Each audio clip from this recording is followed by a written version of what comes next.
సముద్రం భూమి మీదే ఉంటే హిరణ్యాక్షుడు భూమిని తీసుకుని మళ్ళీ సముద్రంలో పడేయటం ఏంటి? ఈ డౌట్ మీలో చాలా మందికి వచ్చే ఉంటుంది కదా. ఇవాళ దాని సమాధానం చూద్దాం. ఈ బ్రహ్మాండంలో మొత్తం 14 లోకాలు ఉంటాయి.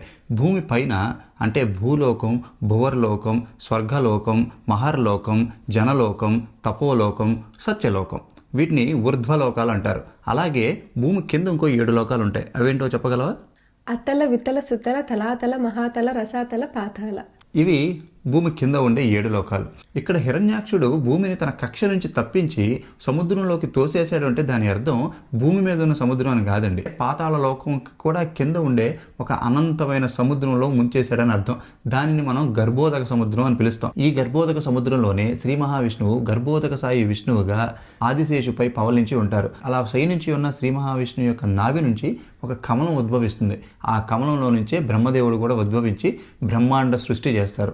మనందరికీ తెలిసినట్టుగానే సకల దేవతలు బ్రహ్మదేవుడి దగ్గరికి వెళ్ళి మొరపెట్టుకోగా బ్రహ్మ ముక్కులో నుంచి ఒక బొటనవేలి రూపంలో ఒక ఆది వరాహం ఉద్భవించింది. చూస్తుండగానే అనంతమైన రూపం ధరించి గర్భోదక సముద్రంలో దాచబడిన భూమిని పెకిలించి పైకి తీసుకొస్తుండగా హిరణ్యాక్షుడు అడ్డుపడితే సంహరించి భూమిని తీసుకొచ్చి యథాస్థితిగా తన స్థానంలో నిలుపుతారు. గర్భోదక సముద్రం అంటే గుర్తొచ్చింది. మరి కారణోదక సముద్రం అంటే ఏంటి? అక్కడుండే విష్ణు ఎవరు? గర్భోదక సముద్రం, కారణోదక సముద్రం, క్షీరసాగరం, ఈ మూడిటి యొక్క తేడాలు, శ్రీ మహావిష్ణువు ఈ 3 సముద్రాల్లో ఎలా ఉంటారన్నది నేను నెక్స్ట్ వీడియోలో చెప్తాను. ఇప్పుడు మీకు ఒక ప్రశ్న.